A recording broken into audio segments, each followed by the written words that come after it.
BRS Congress పార్టీల పరిపాలనలో ఏ ఒక్కరూ సంతోషంగా లేరని కాంగ్రెస్ పార్టీ ఎన్నికల ముందు ఇచ్చిన వాగ్దానాలను మరిచిపోయిందని బీజేపీ రాష్ట్ర అధ్యక్షుడు రామచంద్రరావు అన్నారు. మహబూబాబాద్ జిల్లా కేంద్రంలో 2 రోజుల పాటు జరిగే బీజేపీ ప్రశిక్షణ శిబిరానికి ఆయన ముఖ్య అతిథిగా హాజరయ్యారు. ప్రపంచ పర్యావరణ దినోత్సవం పురస్కరించుకొని ప్రశిక్షణ శిబిరం ప్రాంగణంలో అమ్మ పేరుతో మొక్కలు నాటి పార్టీ జెండాను ఆవిష్కరించారు.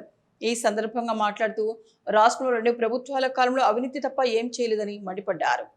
ముఖ్యంగా మహబూబాబాద్ జిల్లాలోనే డోర్నకల్ ఈ ప్రాంతంలో 20 సంవత్సరాల నుంచి కూడా రోడ్లకు మరమ్మతు జరగలేదు. రాష్ట్ర రహదారులన్నీ కూడా ఈరోజు గుంటలతో గుతుకులతో ప్రజలు ప్రయాణించేటటువంటి పరిస్థితి లేదు ఈరోజు. అంతేకాకుండా గత 20 సంవత్సరాల క్రితము స్టోరేజ్ అన్ని కూడా స్టోరేజ్ గోడౌన్స్ డోర్నకల్లో మొదలు పెడితే సమ్మర్ స్టోరేజ్ మరి 20 సంవత్సరాల క్రితం రాజశేఖర రెడ్డి గారు వేసినట్టు పునాది ఈ రోజు కూడా పూర్తి కాలేదనంటే ఈరోజు రాష్ట్ర ప్రభుత్వం పండుకున్నదా నిద్రపోయిందా అని చెప్పేసి కూడా ఈ రోజు ప్రశ్నిస్తా ఉన్నాం. తాగునీరు లేదు.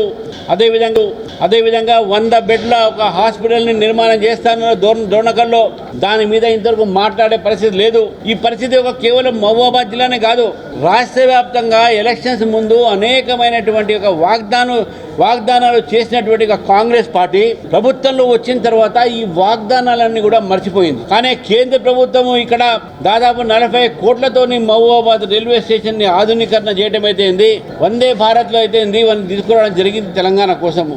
జాతీయ రహదారులతో పాటు ఈరోజు రైతుల సమస్యలు మనం చూస్తూ ఉంటే రైతులు ఈరోజు రోడ్ల మీదకి వచ్చి తన ధాన్యాన్ని తన పండించినటువంటి పంటల్ని అది మక్క కావచ్చు, జొన్న కావచ్చు, సన్ఫ్లవర్ కావచ్చు అమ్మటానికి పరిస్థితి లేనటువంటి పరిస్థితి ఈరోజు రాష్ట్ర ప్రభుత్వం నిర్మాణం చేసింది.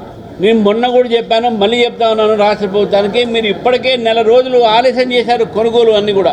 కొనుగోలు కేంద్రాల్లో ఇంకా ధాన్యం అదే పడి ఉంది. మహబూబాబాద్లో కూడా అదే పరిస్థితి ఉన్నది. ఈరోజు రైతులు వాళ్ళ ఒక ధాన్యం అంతా కూడా దగ్గర పెట్టుకొని ఎంఎస్పీకి అమ్మాలనే ప్రయత్నం చేస్తూ ఉంటే ప్రభుత్వం ఒత్తిడి చేసి వాళ్ళ పండించిన ధాన్యాన్ని బలవంతంగా లారీల మీద నుంచి ఎత్తుకోపోయి రైస్ మిల్లర్స్కు వాళ్ళు అమ్ముతా ఉన్నారు. ప్రతి క్వింటలకు 10 కిలోల ఒక తరచుగా జరుగుతూ ఉంది. దాంట్లో తగ్గిస్తూ ఉన్నారు, రైతులకు నష్టం జరుగుతూ ఉన్నది. మీరు రాజకీయాలు చేయకుండా కిషన్ రెడ్డి గారి ఇంటి ముందు ధాన్యం వేస్తాం, బీజేపీ ఆఫీస్ ధాన్యం వేస్తాం, ఇటువంటి అన్ని రాజకీయాలు చేయకుండా ఇప్పటికైనా రైతుల్ని ఆదుకోండి. రైతు మన వెనుముక్క అని చెప్తా ఉంటాం, కానీ రైతును మీరు మాత్రం ఏం పట్టించుకోవట్లేదు విషయాన్ని కూడా కాంగ్రెస్ పార్టీ గుర్తుపెట్టుకోవాలి. ఆలస్యం అయిపోయింది. చివరి ఒక ధాన్యం దాకా కొంటారని చెప్పేసి కూడా చెప్పిందే కాంగ్రెస్ పార్టీ ఆ రోజు ఎలక్షన్స్లో.